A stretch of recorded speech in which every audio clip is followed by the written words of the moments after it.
Oh, yes. In the name of God, the most gracious, the most merciful.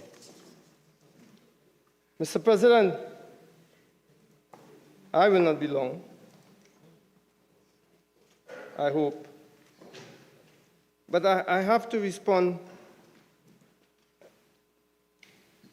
primarily to the Minister of Finance.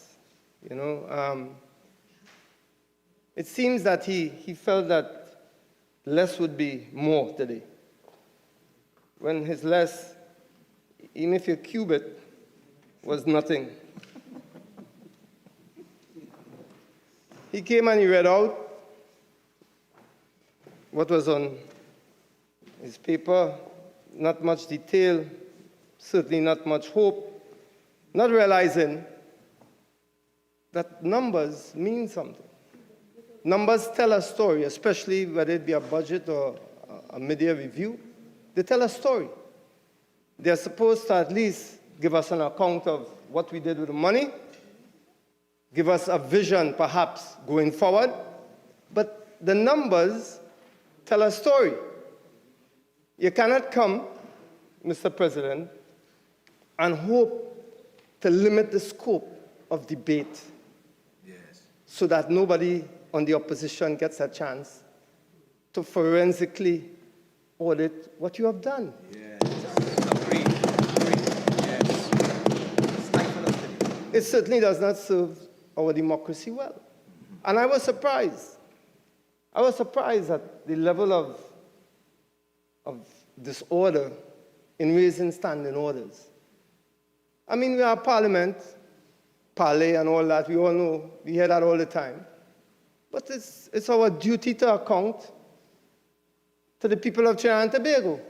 And it's something that this desperate government, completely now at sea with the economy, with the social equity, with our young people, with our healthcare system, with our education system, this government has failed completely. Yes. Trying to hide it in standing orders. So their only hope is for their PNMB team, led by Russia and Paris, or to try and distract us from our reality at hand. And here they come always, paradoxically, in a contradictory manner, saying something outside to the people of Trinidad and Tobago, saying something differently inside the Parliament of Trinidad and Tobago. And when they go in front of a court, where they have to tell the truth, we hear something completely different. So their utopian narrative, trying to cover over a dystopian reality, will always be found out by opposition that is on the ball. We're on the ball. Yes. We're on the ball. Yes.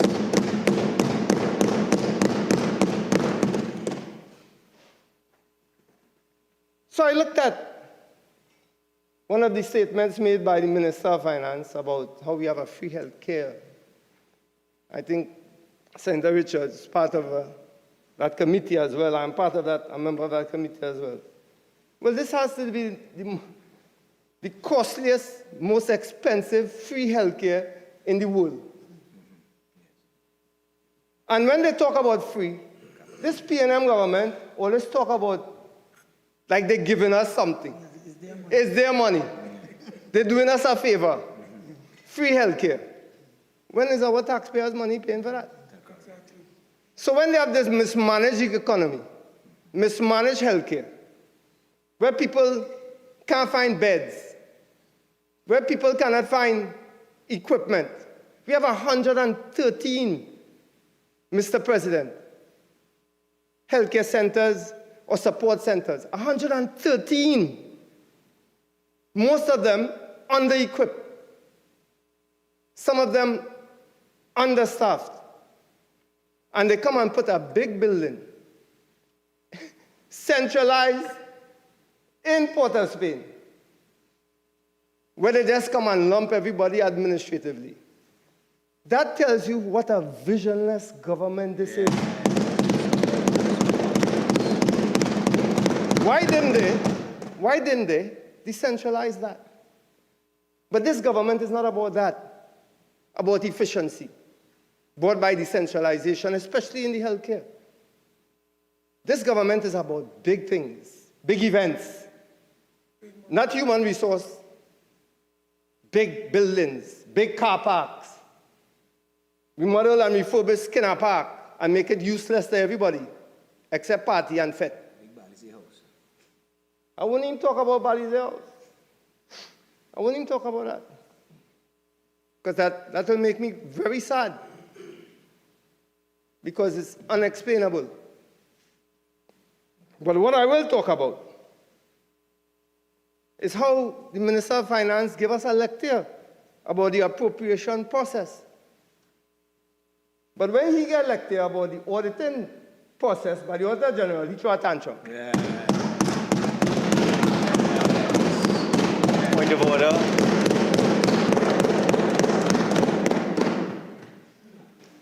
There is nothing in this supplementation bill that speaks about the Auditor General. There was nothing in my presentation that spoke about the Auditor General. It is absolutely irrelevant. 46-1. One, Senator Nakhid, the talk about the Auditor General has been floating around all day long.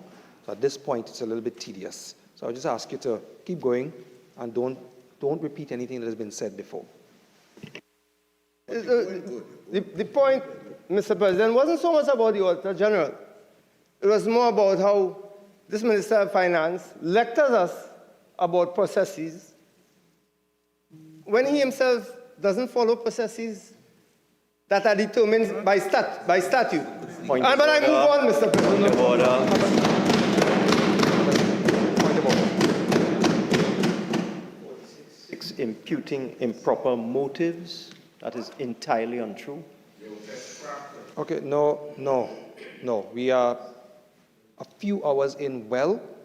Just let the process run as smoothly as possible. Senator Nakhid, continue.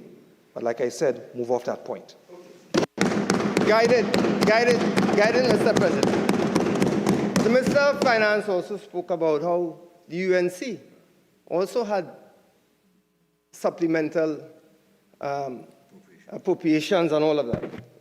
He didn't say when and where, but he said that. Okay. But we had tangible benefits for the people when we had supplemental appropriations. They are yet to tell us what supplemental appropriations benefit the people in a tangible manner. Not one thing was said about that. Nothing. You are pretty low down in the speaking order. And as I've indicated, we've heard that. We've heard quite a number of comments in relation to certain aspects of this supplementation that we're dealing with right now. What I expect to hear at the position that you're in is something that I have not heard for the day as yet. So I've heard about what you just stated with the supplementation not having benefits from several senators on this side, and it has been responded to senators on my right. So again, new, something new. Make you happy, Mr. President. We didn't hear too much about education, and I want to tie it in with what Senator Richard said as far as health was concerned. Because he gave us a very long and very interesting detailed analysis of our health, the state of our health. Talk about NCDs and all of this. And that's where this government fails continuously. They don't seem to know how to have any synergy between their portfolios. So we can talk about education and about health, not realizing that when we look at the appropriation for the supplemental appropriation for education, which was 144 million plus. And when you look at the breakdown, it's all about recurrent expenditure, security services, 12 million, gratuities, 20 million, school supplies, and book grants. Now, I'll just segue on that because it talks about our needy students and all of that. But what was interesting to me, because I also heard about it when I watched the debate in the other place, the 47 million for National Schools Dietary Services.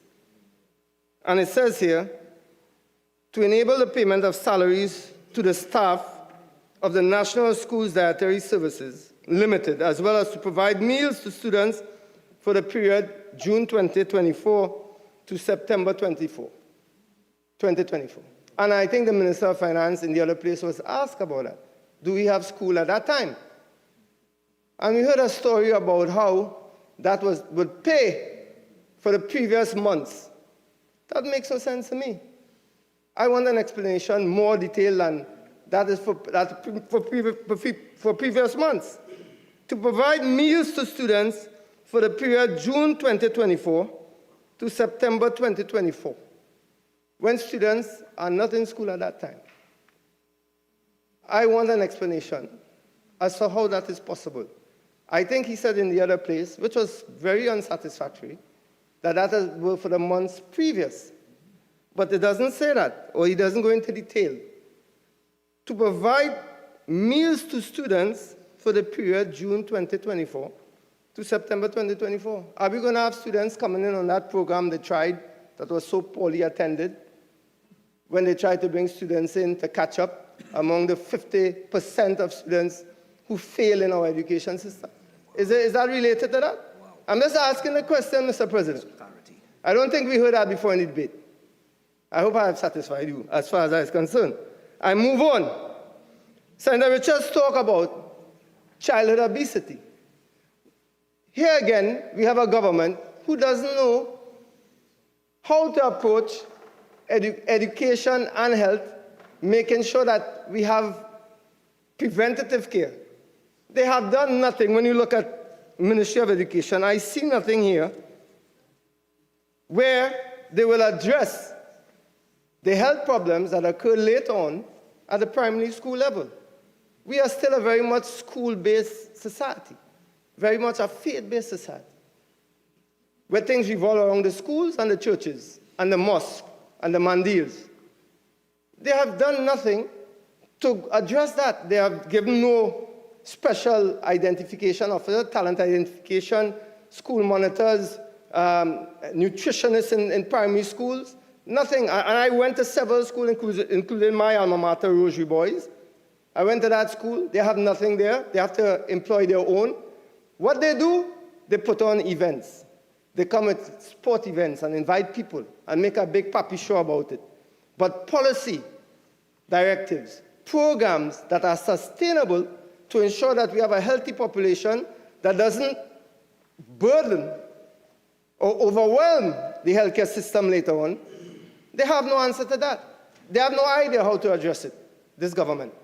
So what we are faced with is exactly what Senator Richards said, an overburdened healthcare system, because their lack of vision, their lack of policies in going to the root of the problem, which is in the primary school system, which is in the school system, secondary school system. So I ask myself,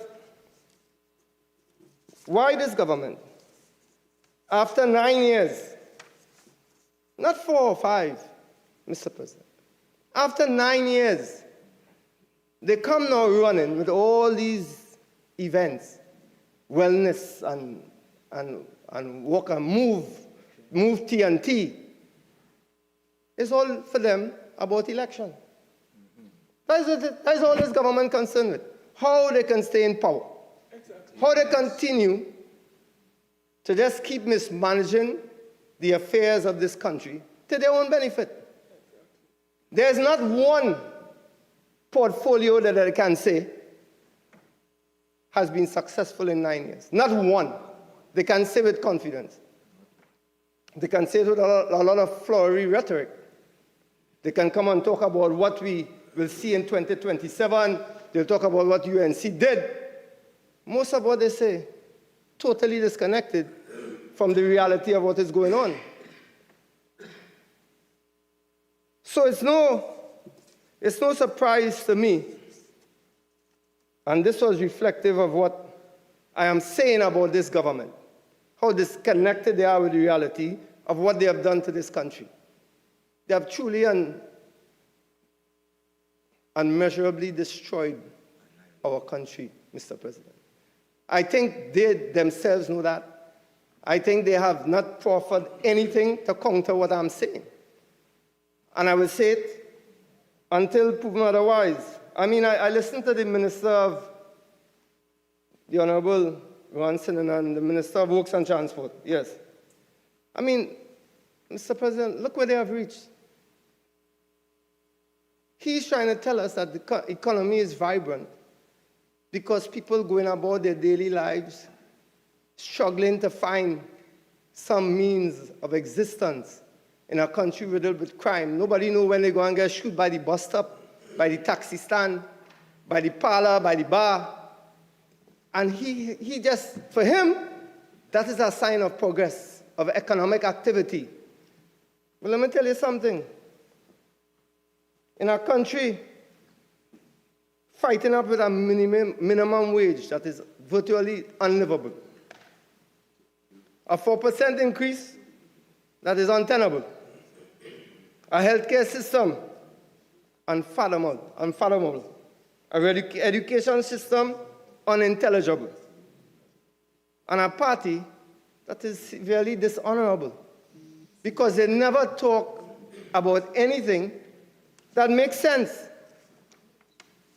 And the Minister of Finance talk about foolishness and what the opposition political leader had to say was just foolishness. And he came here and basically didn't shed a light on anything that made sense, that was foolishness cubed. So, Mr. President, the question that I have to ask to this government, why would our government, after 9 years, with not anything demonstrable for us as achievement, 20 years in Tobago, as my colleague leaves, 20 years uninterrupted in Tobago, basically admitted in his presentation that 50 million was not enough. He admitted that about his own government. Everything that they have put here, whether in Tobago, whether in Trinidad and Tobago, whether in healthcare, education, has to do with recurrent expenditure. And people have spoken about that. Nothing to do with development. This paucity of stratagems, this paucity of ideas, this intellectual deficiency. Mr. President, how much more can we, the people of Trinidad and Tobago, take? And I mean that most sincerely. I believe the Minister of Finance, in his wind-up, should come clear with the people of Trinidad and Tobago. Let us know what is the true state of affairs in our economy. Let us know what we need to do. As he said, 3 years we have to brace ourselves. Well, people are all saying that 3 years we have to brace ourselves because that 9 years that you had, you wasted. You mismanaged. You did everything that a government should not do. And yet you come and ask us to bear another 3 years of hardship. The people cannot take it, Mr. President. The people really and truly are at a bursting point. We talk about David Rudder, Haiti are sorry. Just now, Rudder had to come and sing a new song, Trinidad are sorry. That is where we have reached. So in closing, Mr. President, I would like to ask that the people on that side who have brought us to this pass. As philosophers like to opine that in every tragedy, we can find some comedy. But the tragedy of the PNM, no one is laughing. No one is laughing. 4, 5, 3, every other day being murdered, killed. Nakhid, so we're not talking about crime or national security. It doesn't form part of the number of ministries that have received supplementation. What a shame is that, Mr. President? What a shame is that?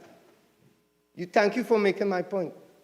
What a shame is that when we know the number one issue is exactly what you said.